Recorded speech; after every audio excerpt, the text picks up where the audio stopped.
Hi, my name is Brandon, and today I'm going to be talking about hydration. So, what is hydration?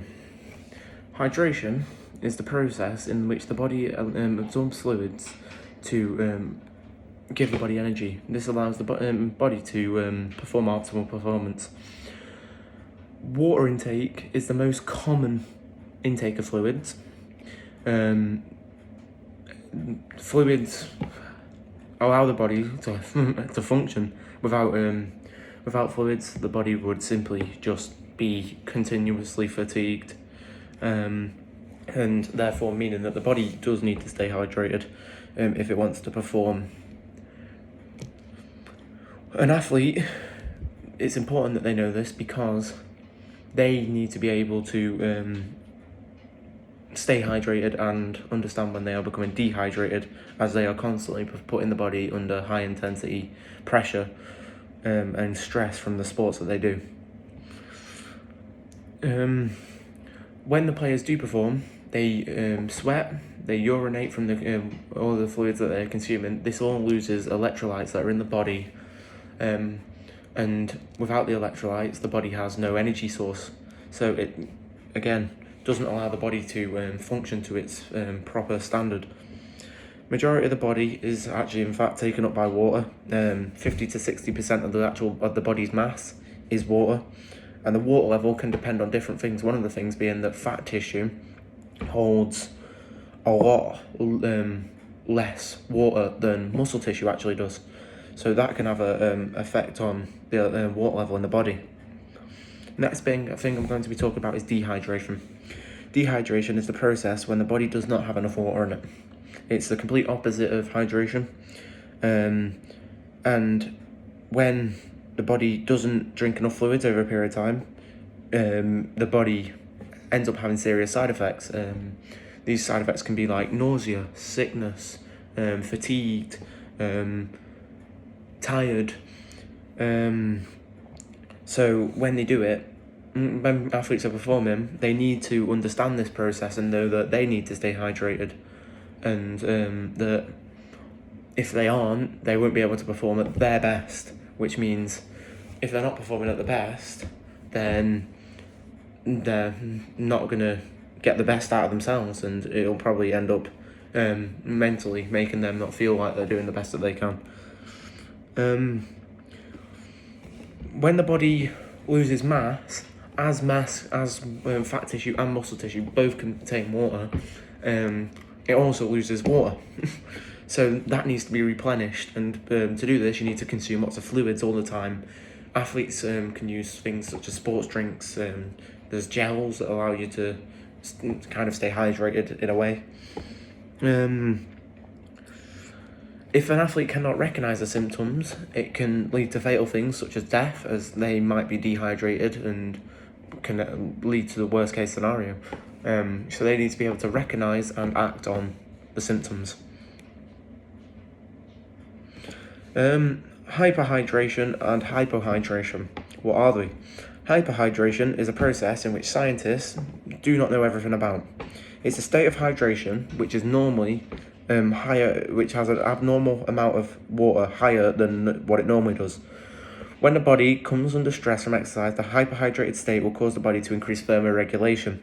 This state also improves the heat dissipation in the body, meaning that the body is able to release heat better, meaning that the temperature is always lower as the heat gets out easier. This can lead to a better level as the energy is higher. So when they work harder, they'll get hotter, and the energy can be released much easier, so that way then they can perform at a much better level. Hypohydration is the complete opposite of this. This is where the body is producing a below normal amount of water content. This state increases the general body temperature, causing the sweat gland to activate and make people sweat more. This is with a loss of energy that water would normally provide when during physical activity, because obviously it's producing a below normal state, and when you are exercising, you're constantly sweating. The energy level is going to be much lower, as there is not enough fluids in the body to allow it to perform. Superhydration. This state of hydration is one obtained by the usage of glycerol, and it is used as an acid. When large amounts of water are consumed by someone, by an athlete, by a player, the body finds it much easier to retain when it's using glycerol to retain the water. That would mean This would mean that when in this state, the body temperature would decrease, as the heat stress on the body would be much less significant when they're performing in the heat. Therefore, the body is less likely to overheat, and the players can go for a more intense level, as they would be able to release the heat much easier. There is not enough evidence to suggest that this is the case, though, and there is much more needed to support athletes when in this state, as the scientists need to find more to allow athletes to get the full understanding of this state. The main symptoms of superhydration are dizziness, headaches, gastrointestinal upsets, and bloating. These are the symptoms that are most common with this state of hydration. How could these states of hydration affect performance? Well, being hydrated will allow the athletes to get optimal performance levels, as they have got the correct energy and there's no problems going on in the body, so there's nothing trying to fight stuff, trying to do the complete opposite.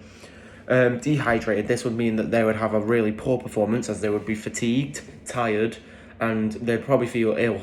They would feel either dizzy, sick maybe, and when they're performing, if they carry on trying to perform it in the dehydrated state, it can lead to death, which is a really horrible outcome, but it's something that needs to be analysed, because without knowing, the players could seriously end up ill. Hyperhydration. This state of hydration will increase the athlete's endurance levels, as the heat dissipation is much better, so the athletes, when working hard and doing lots of running, when the body warms up, it can release that heat and it allows the body to carry on working. Hypohydration,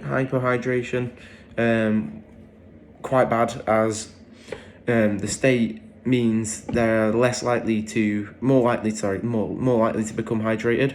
This is because hydration levels are lower, and athletes are more prone to exhaustion when they do not have enough fluids in the body. And when this happens, when they become dehydrated, they have much less energy than a normal person would if they were hydrated. Superhydration. As the water retention is much higher, the energy levels in the athlete would also be higher than they normally would in someone who is just hydrated. Due to a result of extra energy in the body and from the water retention, the body can perform at a higher level, and allows them to get the optimal performance out of what they do on a daily, so it allows them to get the best out of themselves. The sources of hydration. The main source of hydration is water. 50 to 60% of the body is water.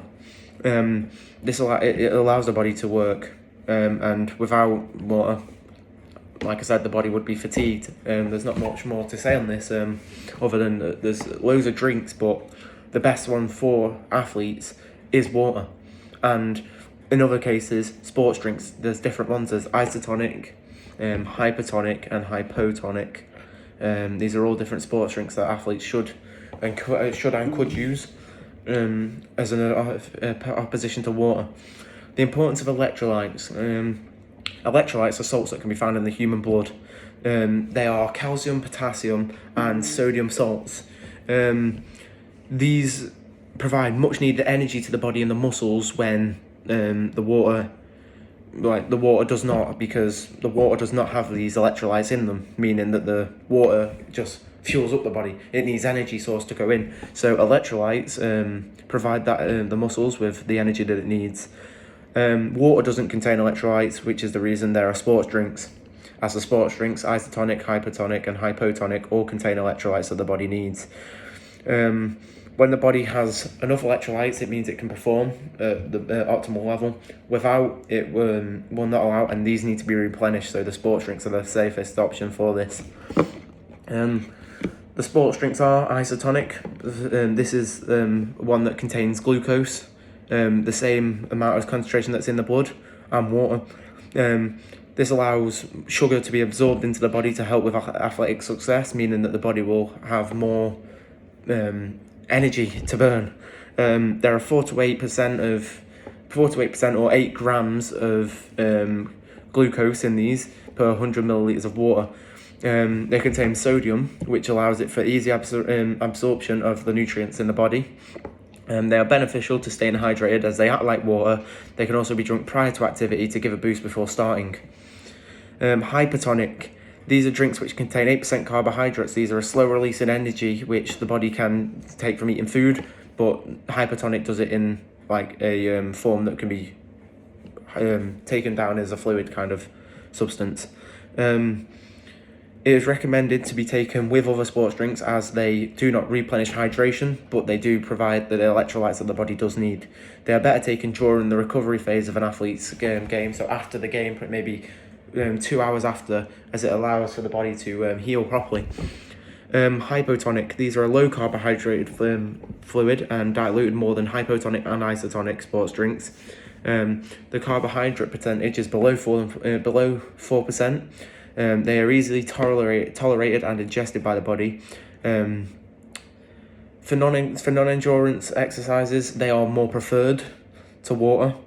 This is because they promote the fluid substitution for taste, meaning a more increased hydrated state.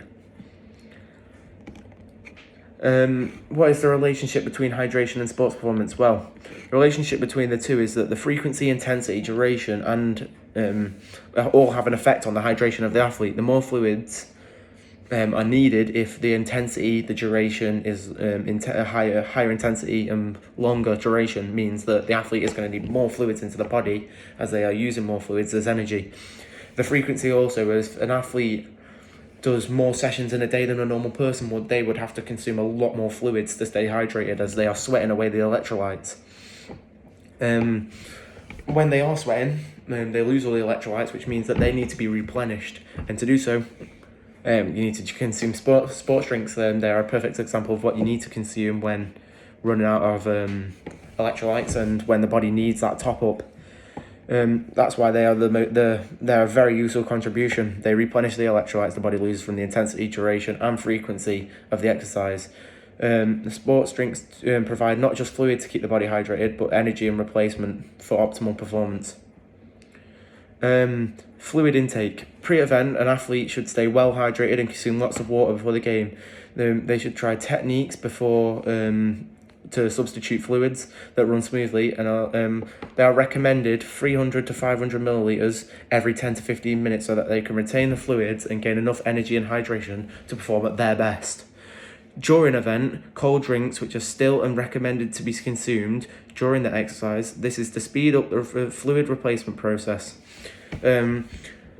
The higher the temperature, the quicker the absorption process is, meaning that the athlete needs to consume as much fluids as possible as they are going to constantly be running out because of the heat. An athlete can have a sports drink to replenish the electrolytes, but if taken too late before the game, it can have a negative effect on the body, making them feel uneasy. And the same happens if the body is dehydrated and in need of fluids. They will again receive symptoms that the body does not like, and it will make them feel very ill. A recommended amount of 200 milliliters every 10 to 15 minutes is what's recommended to keep the fluid replacement at a balanced level during a game. Therefore, meaning they will stay hydrated. Without it, they will become dehydrated. Post-event, an athlete can test their urine by colour to see what level of hydration they are at. This is because when performing, they will lose weight, and with weight loss comes dramatic water loss in the body, as the fat tissue and muscle tissue both contain a lot of water. The fluid losses occur 1 to 2 times in a couple hours after performing activities in the recovery phase, as the body continues to work when you are relaxed, and the metabolic rate is much higher. So therefore, meaning that the body will have to carry on working until it can slow itself down, so it doesn't just stop instantly. It'll slowly slow down, and will mean that the body was losing weight still after performing. But that is when most of the weight is lost, and that is when most of the water is lost, because when, say, if 1 kilogram of body weight is lost, 1 litre of water will also be lost in that period. That is it. Thank you for your time.